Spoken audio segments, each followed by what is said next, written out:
दोस्तों आज हम आपको समुद्र के दो ऐसे दानव से मिलाने वाले हैं जिनके आहट मात्र से समुद्र में खलबली मच जाती है। जी हाँ दोस्तों, हम जिन दो दानव की बात कर रहे हैं उनका नाम है salt water crocodile and white shark. ये दोनों ही इतने ज्यादा खतरनाक होते हैं कि पानी में जिधर से भी निकलते हैं सिर्फ मौत का तांडव मचाते हैं। ऐसे में दोस्तों जरा सोच कर देखिए, जब समुद्र के ये दो खूंखार जानवर आपस में एक दूसरे से भिड़ेंगे, इन दोनों की लड़ाई में जीत किसकी होगी? क्या शार्क सोल्ट वाटर क्रोकोडाइल को घुटने टेकने के लिए मजबूर कर देगी या फिर खुद चुल्लू भर पानी में डूब मरेगी? क्या होगा जब समुद्र के ये दोनों जल्लाद एक दूसरे के आमने सामने होंगे? आइए जानते हैं इनकी लड़ाई के बारे में सब कुछ विस्तार से। बस बने रहिए वीडियो के अंत तक। दोस्तों इस लड़ाई में जीत किसकी होगी, इस फैसले तक पहुंचने के लिए इन दोनों समुद्री दानवों की खूबियों और कमियों के बारे में अच्छी तरह जानना होगा, ताकि दोनों की लड़ाई में जीत किसकी होगी अच्छी तरह समझा जा सके। सोल्ट वाटर क्रोकोडाइल की बात की जाए तो यह दुनिया का सबसे बड़ा रेप्टाइल है, जो तकरीबन 15 फीट तक लंबा और वजन में तकरीबन 1400 किलोग्राम से लेकर 1500 किलोग्राम तक का होता है।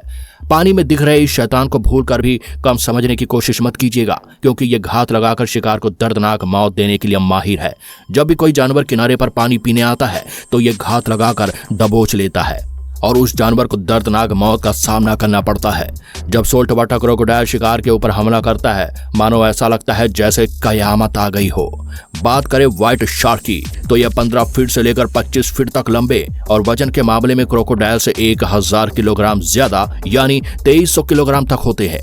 व्हाइट शार्क दुनिया की सबसे खौफनाक नरभक्षी मछली है, जिसे इंसानों का खून बेहद पसंद है। अगर कोई इंसान इसके हत्थे चढ़ गया तो समझो उस इंसान का ऊपर का टिकट कटना तय है। व्हाइट शार्क समुद्री दुनिया का सबसे बड़ा शिकारी है, जो अपने नुकीले दांतों से नाव तक को 2 हिस्सों में बांट देने की क्षमता रखता है। ऐसे में अगर वजन और साइज के मामले में व्हाइट शार्क और सोल्ट वाटर क्रोकोडाइल का मुकाबला कराया जाए तो निस्संदेह शार्क ही जीत जाएगा।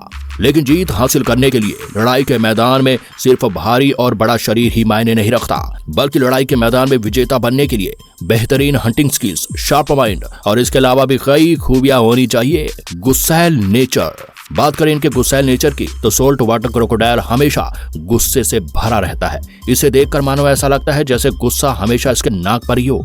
यह हमेशा पेट भरे रहने के बाद भी शिकार के ऊपर हमला करने के लिए तैयार बैठा रहता है। रिसर्च की माने तो लगभग हर साल 1000 लोग क्रोकोडाइल के गुस्से का शिकार हो जाते हैं। इसीलिए अगर आप कभी भी नदी किनारे या तालाब किनारे घूमने जाओ तो इस शैतान को देखकर ही वहां से खिसक ले, वरना ये कब हमला कर दे आपको पता भी नहीं चलेगा। वहीं अगर बात करें व्हाइट शार्क की तो यह सोल्ट वाटर क्रोकोडाइल के मुकाबले थोड़ा कम गुस्से वाला होता है।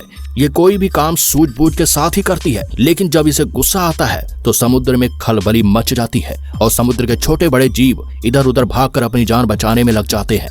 यानी कि यहाँ गुस्से के मामले में क्रोकोडाइल विनर साबित होता है। Bite force.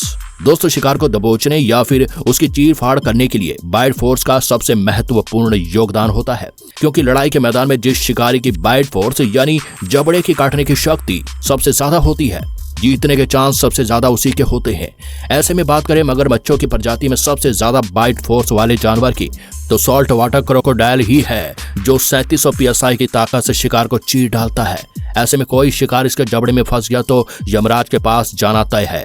तो वहीं अगर बात करें व्हाइट शार्क के बाइट फोर्स के बारे में तो इसका बाइट फोर्स लगभग 4000 PSI तक होता है, जो कि मगरमच्छ के बाइट फोर्स से थोड़ा ज्यादा है। ऐसे में देखा जाए तो पूरे ब्रह्मांड में इसके बराबर बाइट फोर्स किसी दूसरे जानवर का है ही नहीं। चलिए दोस्तों अब वीडियो में आगे बढ़ते और बात करते हैं इन दोनों के स्किल्स और एबिलिटी के बारे में। Swimming speed. वैसे देखा जाए तो स्वभाव से क्रोकोडाइल काफी सुस्त होता है, लेकिन जैसे ही इसके सामने शिकार आता है तो भगवान जाने इसके पास इतनी फुर्ती कहां से आती है कि पल भर में यह शिकार को चट कर जाता है। बात करें इसके पानी में तैरने की स्पीड की तो यह लगभग 25 से 30 किलोमीटर प्रति घंटे की रफ्तार से पानी में तैरते हुए शिकार के ऊपर हमला करता है। लेकिन क्रोकोडाइल खुद में चाहे कितना भी बड़ा तुर्राम खान क्यों ना हो, लेकिन शार्क के सामने इसकी स्पीड कुछ भी नहीं है। बताते चले कि शार्क पानी में अपने बेहतरीन शरीर की बनावट की वजह से 50 से 60 किलोमीटर प्रति घंटे की रफ्तार से तैरते हुए शिकार के ऊपर जोर से हमला करने की क्षमता रखता है। इंटेलिजेंट।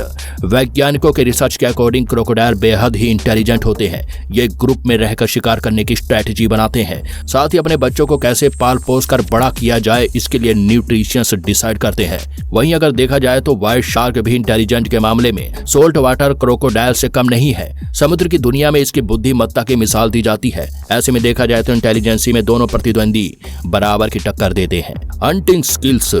दोस्तों, लड़ाई के मैदान में सबसे महत्वपूर्ण होती है हंटिंग स्किल्स, इसीलिए इन दोनों को इस पैरामीटर पर परखना बहुत ही जरूरी है। सोल्ट वाटर क्रोकोडाइल शिकार करने के लिए पानी के अंदर घात लगाकर पहले से ही तैयार बैठे होते हैं। ऐसे में जब भी कोई शिकारी किनारे पानी पीने आता है तो उसके ऊपर क्रोकोडाइल जोर से प्रहार करते हैं और शिकार को पानी के अंदर लेकर घुस जाते हैं। पानी का यह शैतान मगरमच्छ किसी भी जानवर को अपना शिकार बनाने से नहीं चूकता, भले ही उसके सामने जंगल का राजा शेर ही क्यों ना हो। क्रोकोडाइल का पसंदीदा शिकार हिरन, वाइल्ड बीस्ट, जंगली भैंसा, बड़ी मछलियां और इंसान भी है। कई बार तो इसे शार्क के ऊपर भी हमला करते हुए देखा गया है। शार्क की हंटिंग स्किल्स के बारे में बात करें तो इसकी तेज रफ्तार और नुकीले दांत इसे समुद्र की दुनिया का सबसे खतरनाक शिकारी बनाते हैं। फिर भी शार्क क्रोकोडाइल के जितना खतरनाक और आक्रामक नहीं होती।